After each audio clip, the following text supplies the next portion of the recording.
I want to touch on very quickly on something that you said in the beginning, because I think this is something that a lot of agents struggle with. And that is the fear of actually picking up the phone and making those calls because of rejection, because of the no's. What kind of pushed you to just be like, you know what, I just need to do this? Was there something? Yeah, it was the pain of the situation that I was in. So when you're in that moment and you don't have much money, or you see the money running out, and then you look and say, hey, I've been in this business for X amount of months now and nothing's happening, and everybody else around you is saying that this is what works, this is what works, so I'm not going to stop calling until X amount of people tell me no. And in the midst of chasing that no, I would get appointments, I would get people saying yes.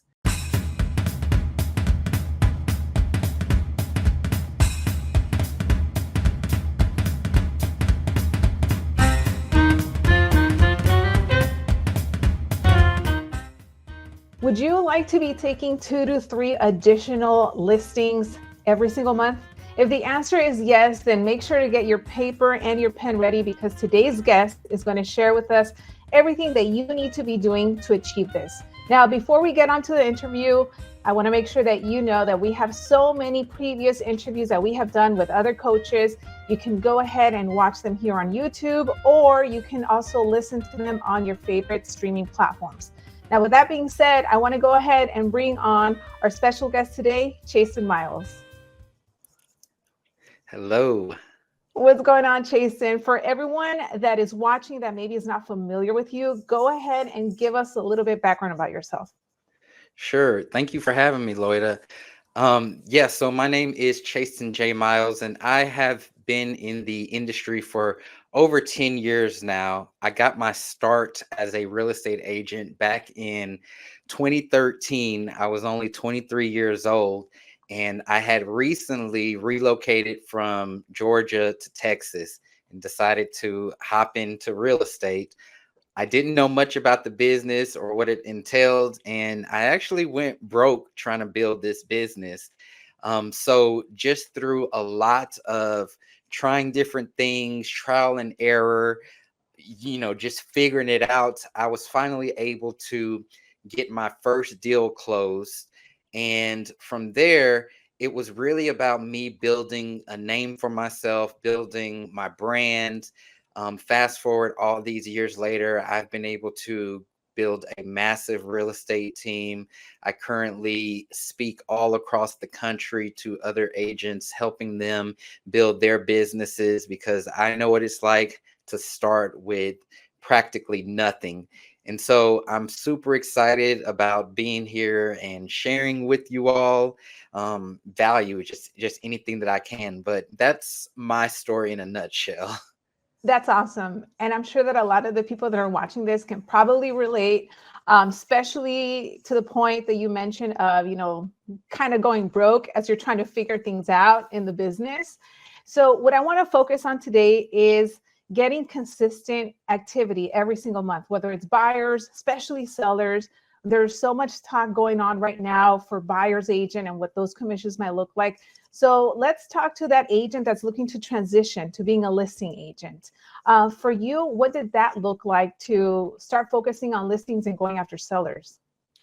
Sure. So when I was first getting my business going, I was attracting buyers through most of the ways that new agents will do. So I was paying for the Zillow leads. I was paying for this, that, and the other. Anytime someone would call, they would convince me that I needed to buy leads, but it just wasn't working out. And it wasn't until I actually turned to the cold calling that I was able to, kind of dabble into the listing pond a little bit. I would always hear that listings give you leverage, listings give you leverage. Although I didn't really know what that meant, I knew that I had to go after listings. And there was this guy in my first real estate office.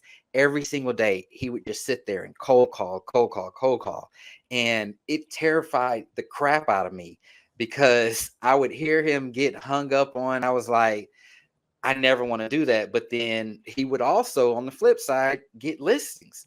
And so I said, I have to do that. So one day I opened up one of those free websites, and I was just looking up people who had their homes listed for sale by owner, and I was just calling them, which I'm pretty sure is against the rules, but I was doing it anyway. And on one of my first calls that I did, I just used the script and called this guy. He goes, how about you run some comps on my property, run a CMA, let me know how much I should sell it for.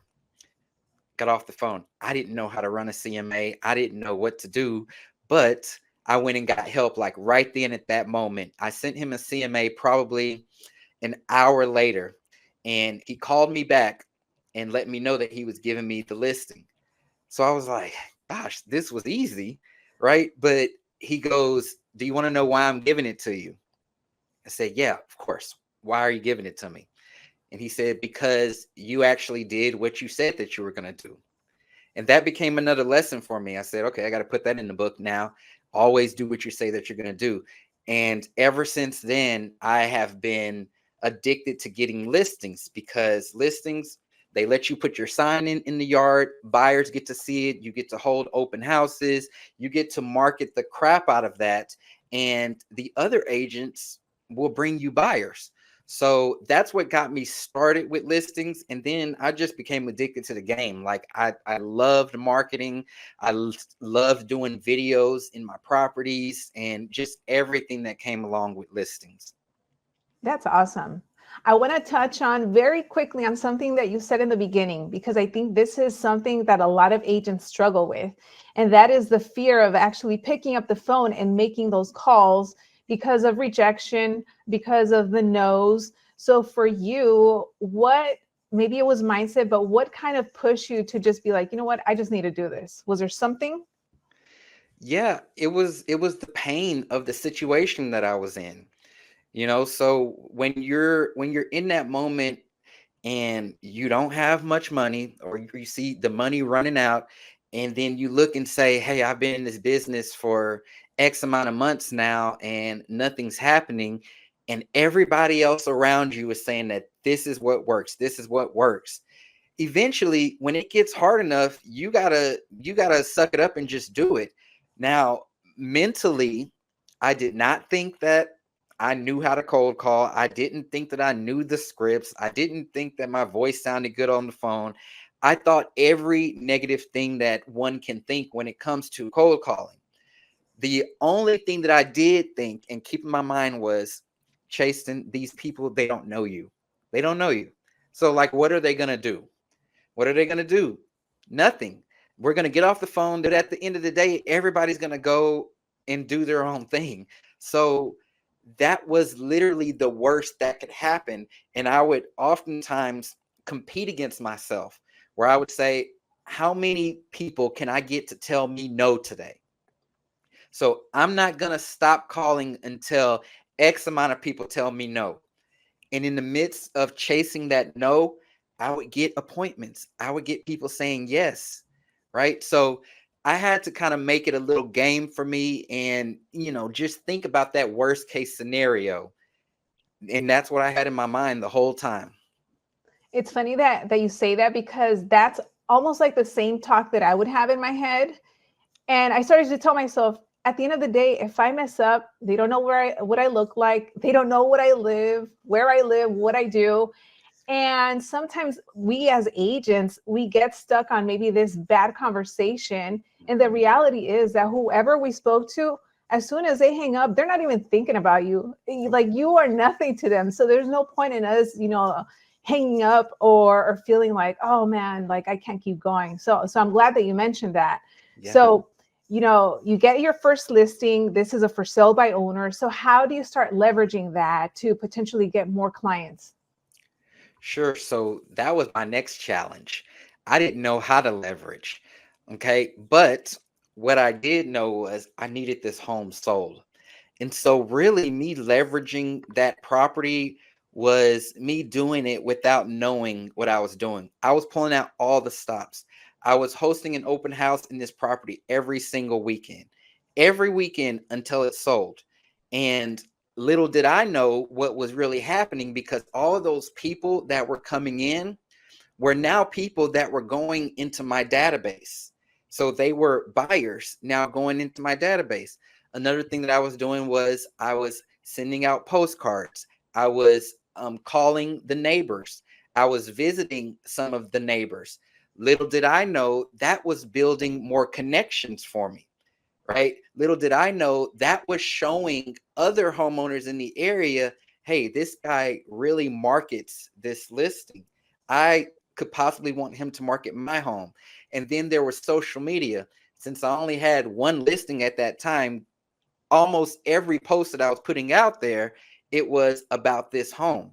And I'm going to tell you a little trick, right? Don't put all the photos that you have of that home out in one post, because I would put the front of the house in one post, I would put the kitchen in another one, I would put a bedroom in another one, and it's starting to look like I have all these different homes when really it was the same home. But what that's now doing is it's attracting other people who are all on social media, like, hey, this guy is really out there working. So I'm starting to build a name for myself in the industry and with potential clientele. So those are different ways and different examples of how you're able to leverage when you have a listing. When it's other agents' listings, they don't really like you doing all that, or they may not want you to do all that. And not to mention the sign in the yard. Every time somebody drives by, guess what? They're seeing my name, they're seeing my phone number. Okay. So that's how I was leveraging my listing. And this was obviously when you first started. So fast forward to now, obviously there's all these social media platforms. You have also grown a following on YouTube, on Instagram. So can you kind of share how you have utilized these social media platforms to your advantage to even get more clients? Yes, for sure. When it comes to social media, we have to think of social media as like a billboard.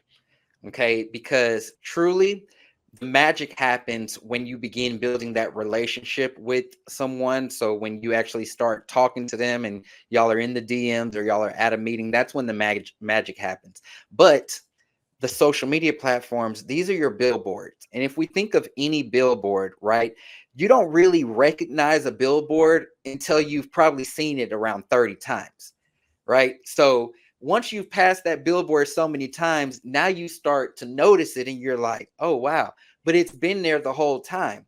And so how I use social media is that billboard. It's like the more that I can get people to see me, when it comes time, they will think of me. Here's the problem though. A lot of people who decide to go down the road of social media, they don't do it enough, right? And it's not about all the technicalities. What should I post? When should I post this, that, and the other? It's more so about how much are you putting out there for people to see. Nowadays we're competing with the algorithms, and they're not showing the post to everybody. So my strategy when it comes to promoting my business on social media is I want you to see me so much, and I am going to call out a problem that you have or a situation that you have, so that way you can know that, hey, this guy can probably help me because he knows exactly what I'm dealing with. He knows that I don't have a lot of money saved up, or he knows that I'm looking for a particular type of property. And I always have a call to action to send me a DM. Just send me a DM.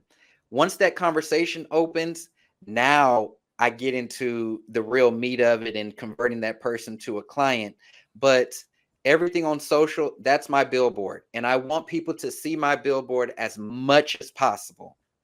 Absolutely. And I assume that you attract a lot of clients that way, which kind of brings me to my next question, which you had mentioned you build a team. So now you have a team. At what point in your career, was there a certain amount of transactions that you were doing? Or how was your business going that you were like, okay, I need help. I can't do this all by myself. I need to, I don't know, showing assistant, buyer's agent. What did that look like? Sure. So my first team member was actually an admin assistant, and it was an assistant that me and another agent we were sharing an office at our brokerage. We actually shared her. So we didn't feel like we were at that point where we needed a full-time person for our business, but collectively with both of our businesses, pretty much created full-time hours for her.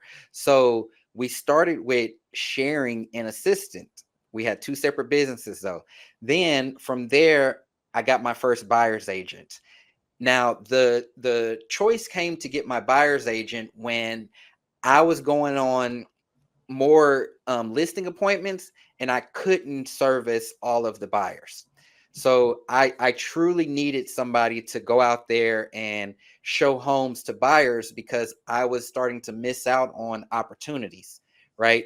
So that's what brought me the buyer's agent. Now, on the admin side, I didn't necessarily feel like I needed an admin or needed an assistant, and I didn't feel like I was that guy yet, like, I don't need an assistant, like, but I really saw how an assistant was able to leverage a lot of tasks for me, right? And it was like at that moment I became addicted to leveraging. I was like, hey, you can just put a person here and they'll do all of this. Now I can do this. So that started to transform into transaction coordinator, another buyer's agent, showing agent, full-time marketing person, right? But I'm not going to say that it was based on a number of transactions. It was more so based on my activities because what the things that I knew what the things were that brought me money, and that was me going on appointments. So anytime I wasn't going on appointments or cold calling, I was feeling like I was losing money. But running a business, there's things that you have to do. You got to post, you got to market, you got to do the paperwork, you got to do all of this. But did I really have to do that? The answer was no. So my advice would be, if you're at that point where you're being taken away from your money making activities, right? That's when you know that it's time to start hiring and start expanding. And I think you would agree when I say that it might be uncomfortable in the beginning because now you're paying somebody else to do things that you might be like, well, I'm really good at doing this. But I feel that once you hire that person and you see how much they're able to do, it helps you take your business to the next level. So is that kind of what happened to you as well? Yeah, yeah, definitely. You know, luckily I I hired someone who was kind of smart, and she was already in the business, which there's a lot of people out there like this, they're already licensed, but maybe their business is not going how they thought it would go, and they want to learn, they want to do things the right way. And so she was actually our first hire. And for me, I think I was a little bit more comfortable because we were sharing, I mean, me and that other agent, we were sharing her. So if there was something that just like was bad that she was doing, either he would say something or I would say something, and it would work out for both of us. But even today, whenever I'm hiring somebody, there's always that thought of, I can do this better. I can do this quicker. I can just take care of it. But then those better, quicker, take care of it's now they start adding up, right? They start adding up. And before you know it, that whole hour that you're looking to save is gone. That 2 hours. Now you got a whole day where you're doing paperwork and you haven't prospected. So you have to invest in your people. And that was something that I had to learn. It was truly uncomfortable. I think it's uncomfortable for everybody. But without that investment, that person will never turn out to be who you want them to be. Right. And so it's just important to know that that's just part of the game. But those feelings, 100% normal. 100%. Absolutely. And talking about investing and investing in yourself as well is also a big thing. So let's talk about your coaching and what you do to offer agents, because obviously you have a very large YouTube channel where you post a lot of amazing content for agents. But tell us a little bit more about how Chastin can help other agents, be other versions of Chastin too. For sure. Yeah, Chaston lives by that motto, do the most. But Yeah, I mean, I have a tremendous amount of resources out on my YouTube channel, but behind closed doors, how I help agents is I help them get to that point where they are closing 2 to 3 deals a month consistently. I've found over the years when you're closing 2 to 3 deals a month, now you can really build your real estate business and turn it into a big business. That magic number of 3 deals a month, it takes away the stress, it gives you opportunity, it gives you recognition, and it gives you freedom, right? And so, what we do is we deploy 6 pillars into your business. So, we start with the foundation. A lot of people's businesses are built on cracking, rocky, shaking foundation that's just about to collapse. From there, now we move into the lead generating. If you don't have leads coming in, then you don't have a growing business. So we put leads on autopilot, I like to say, by leveraging things like social media, um, AI, things like that. Now we move into nurturing the leads. Agents can get leads, but guess what? Many people, they don't know how to nurture the leads. So that's important. From there, we move on to closing. This is how to sell. So it's not about just sitting at the closing table. It's how to sell yourself at that appointment, how to sell yourself over the phone, right? So that way you can get that appointment.